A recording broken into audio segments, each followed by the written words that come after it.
Nous sommes de retour sur le plateau de TV Finance. Merci beaucoup si vous nous rejoignez à l'instant. Et juste avant de retrouver Daniel Cohen-Delara et ses Market Movers, on va faire un détour par la Bourse de Paris. La Bourse de Paris qui, dans le sillage de Wall Street, est dans le rouge suite aux propos plus au quiche qu'anticipés de Jérôme Powell, qui se dit très déterminé à lutter contre l'inflation et qu'en conséquence, les taux les taux terminaux seront plus élevés que ceux anticipés par les marchés financiers. Résultat, le CAC perd 0,27% à 7320 points en l'attente du rapport Joll sur les nouvelles offres d'emploi qui sera publié à 16h. Nouvelle offre d'emploi aux États-Unis, puisqu'on a bien compris que c'est une variable macroéconomique scrutée de très près par la Réserve fédérale américaine. Voilà, dans cet environnement, quelles sont les valeurs, quels sont les secteurs qui se distinguent à la hausse ou à la baisse et quelles sont les valeurs qu'il faut avoir ou non en son portefeuille? Et bien, pour répondre à cette question, je suis avec le président de l'Association française des analystes techniques, monsieur Daniel Cohen-Delara. Bonjour Daniel.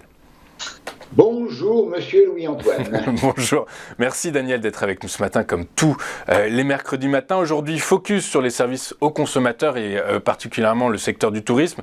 Vous avez choisi de nous parler de 3 valeurs et on va commencer avec le Stoxx 600 Travel and Leisure qui profite inévitablement de la levée des contraintes imposées durant la pandémie et qui fait fi de l'environnement macroéconomique actuel lesté par des niveaux d'inflation importants partout dans le monde et une pénurie de main-d'œuvre. Du coup, j'anticipe une poursuite de la hausse actuelle.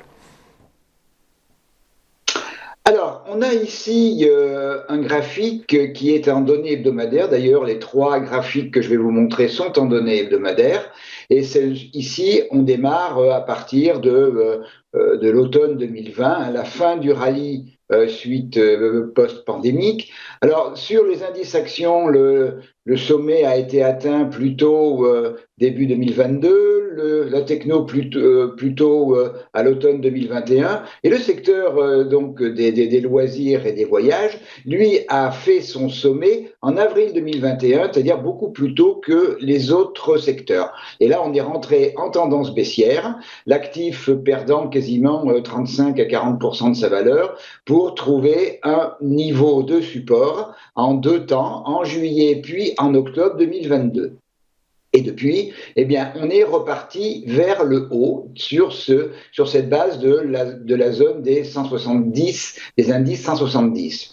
On a franchi à la fin de l'année dernière le dernier plus haut de la tendance baissière à 205,9, ce qui veut dire que le mouvement baissier qui a démarré en avril 2021 était maintenant terminé, était invalidé, et on évolue depuis octobre 2022 dans une tendance qui est maintenant devenue haussière, à l'intérieur d'un canal haussier, et le canal est plutôt propre, les bornes sont assez bien respectées.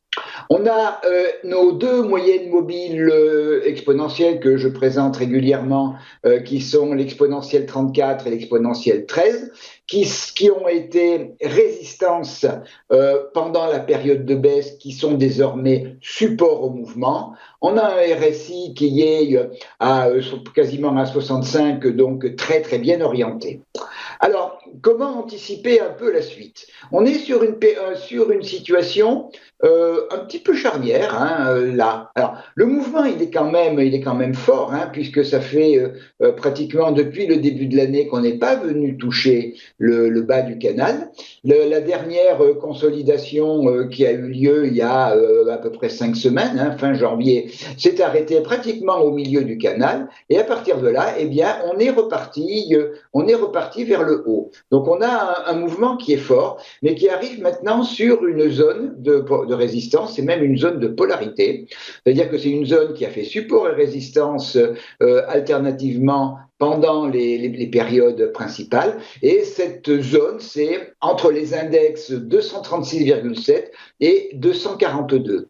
La bande de Bollinger Haute, elle est bien orientée. Donc, d'une manière générale, l'ensemble des éléments indicateurs sont bien orientés. Le mouvement marque sa force parce qu'il n'est notamment et aussi parce qu'il n'est pas venu refaire une rotation à l'intérieur du canal. Donc, on surveillera le franchissement de cette zone 236,7, 242, et ce franchissement ouvrirait une assez large possibilité de progression en direction de 267,8 et 277,8.